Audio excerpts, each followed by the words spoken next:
Hello guys, in this video I am going to show you how to or where can you find the market trends on the Zillow application. But first I just want to mention, don't forget to subscribe to my channel because at 10,000 subscribers I am going to show you my whole YouTube revenue statistics and growth strategy, how to make money online. Now let's jump into it. First of all, open the app on your phone.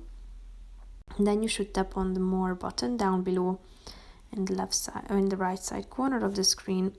Scroll down to the home loans and refinancing section and then click on market trends, which is the sixth option. So here you can see the national average, you can see a detailed chart, you can indicate the loan program, the location, and also the time period can be set.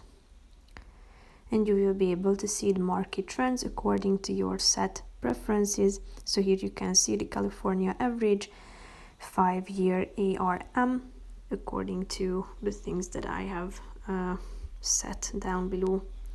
So here you can see it. If you tap on the More button, you can reset it to the original.